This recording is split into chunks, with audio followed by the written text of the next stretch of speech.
ইন্দ্রিয় সুখ ভোগের বাসনা আপনা আপনি চলে যায় না, তার জন্য দরকার একটি সংকল্পপূর্বক পরিকল্পনা।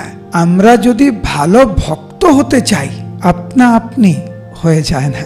আমি আজকের সকালবেলা প্রভুপাদের একটা লীলা শুনছিলাম, খুব ভালো লাগছিল আমার। তো একজন ভক্ত প্রভুপাদের থেকে ব্রাহ্মণ দীক্ষা নেবে, একদম ইস্কনের প্রথম প্রভুপাদ সবাইকে এখন শিখাচ্ছে গুরুদেবকে কি করে সম্মান করতে হয়, কিভাবে কথা বলতে হয়, কিভাবে প্রসাদ পেতে হয়, ইত্যাদি ইত্যাদি সব শেখাচ্ছে।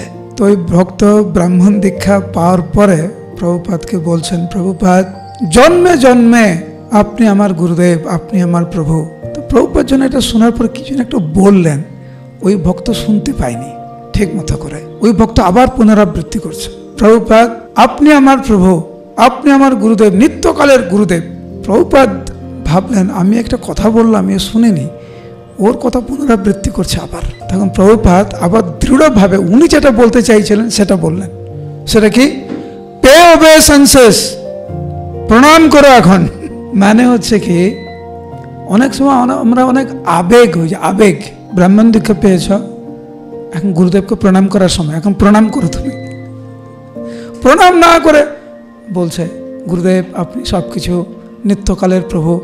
প্রভুপাদ ওরা স্বীকার করেই বলেছেন প্রণাম করো, কিন্তু শুনেনি। এবার দৃঢ়ভাবে বলছো প্রণাম করো। ভালোবাসা জড় জগতের বন্ধন থেকে মুক্তি পাওয়া, ভালো জপ করা, কৃষ্ণ প্রেম পাওয়া, জীবনের অন্তিমে ভগবত ধামে ফিরে যাওয়া আপনা আপনি হয় না। তার জন্য দরকার সংকল্পপূর্বক পরিকল্পনা। মুখের কথা বলা খুব ভালো যে আমি ভালো ভক্ত হতে চাই, আমি জড় বন্ধন থেকে মুক্তি পেতে চাই, কিন্তু সংকল্পপূর্বক পরিকল্পনা নেই আমাদের, সেখানে কিন্তু অসুবিধা।